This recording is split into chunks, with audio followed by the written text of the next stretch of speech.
We've got Aurelie, you're next, and then we'll take a little 15-minute break. Chill out. Thank you, Forrest. Yeah, brother.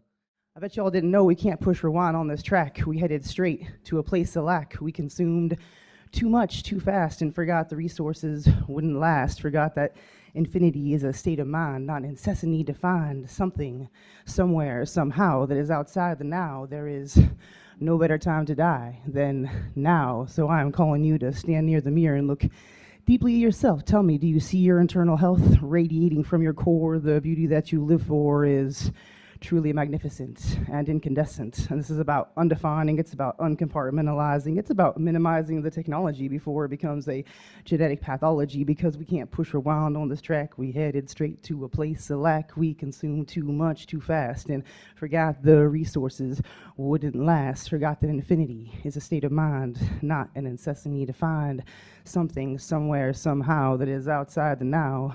There is no better time to die then now. Might as well go and allow my internal river to flow freely, for it is then that I am fulfilled from the source incessantly, and I shall never thirst, for I am fully immersed, and my relation to creation is so strong I shall never long, for I am singing the song of my undeniable relation to creation. It's a vivid sensation, and I shall never hunger, even if I am put through the wrunger, for I will know of the wellspring of my being and feast on the delicacies of my manifested fantasies, because I want to see you shine the divine in your spine and erect geometrical jungle gyms inside of every single one of your limbs, so that you play all the time. And baby, make it a state of mind. Make it a state of mind.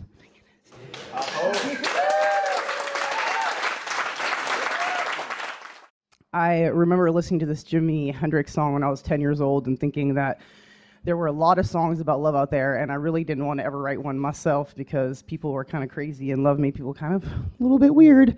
So I decided to break that pattern a couple years ago by writing myself my first love poem, because that's always safe.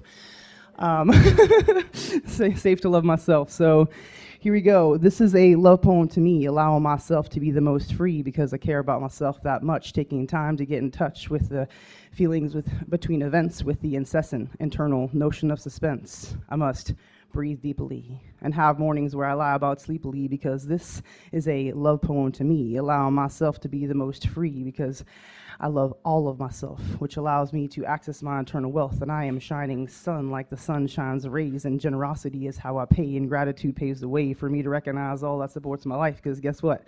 I want to be my own wife. I'm going to take my own hand in marriage, take a honeymoon in a carriage off into the sunset, crafting memories I will never forget, because this is a love poem to me, allowing myself to be the most free because I am redefining love to fit my fluidity like a glove, a substance that is form-fitting and genuinely uplifting, because I deserve freedom's embrace instead of a tightly woven lace that looks a little perfect on the surface but is actually an ancient curse. It's a sickness passed on from generation to generation. It is time to love in a state of liberation, because this is a love poem to me, allowing myself to be the most free because it is a state of self-admiration that I could live in the most genuine elation.